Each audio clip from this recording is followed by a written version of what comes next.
Seems pretty easy, doesn't it? You'd wonder why I have this much trouble sticking to a schedule. What's up guys, it's Alex, and today I'm going to be showing you guys how I edit my videos for YouTube. I've wanted to go through my workflow with you guys for a while, and I'm kind of hoping that at least one person might find this video helpful in their own workflow and editing their videos, or if they're just getting started or something. But yeah, let's jump right in.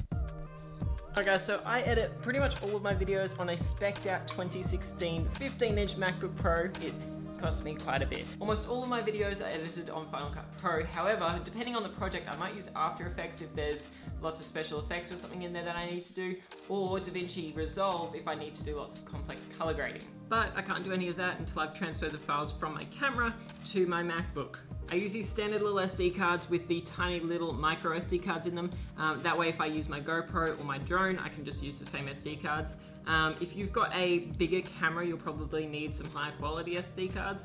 I also have this little 5-in-1 USB-C hub. This is for the MacBook Pro. This way I can actually put everything into the MacBook because it has no normal USB slots, as most of you would know. My first tip for you guys is to not save all of your video files within Final Cut Pro. When you import your videos, make sure you tick that little box that says leave files in place. This means they won't save within Final Cut Pro as well, meaning you'll save some storage space. This way you can work off a hard drive or off of your main computer drive. I like to create a new event and project within Final Cut Pro for each new project that I do. This way all of the video files are kept separate from all the others, and it just makes for a cleaner workspace overall. Most of the music I use on my YouTube channel is either sourced from an artist on SoundCloud or the No Copyright Sounds YouTube channel. You can use websites like Epidemic Sound or Premium Beat if you need something really specific and don't mind paying for it. When I'm editing, depending on the size of the video, I'll assemble all of the clips for the video or scene and do a rough cut. This is so I can see if there are any aspects of the video missing. After the rough cut, I add music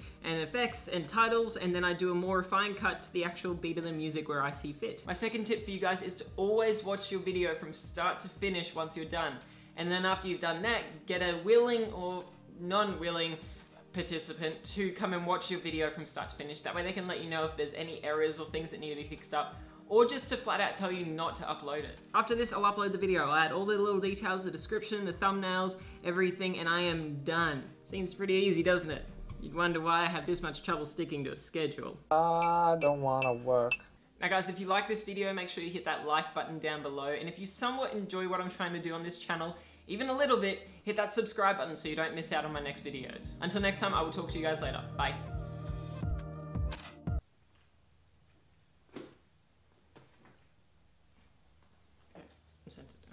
Today I'm going to...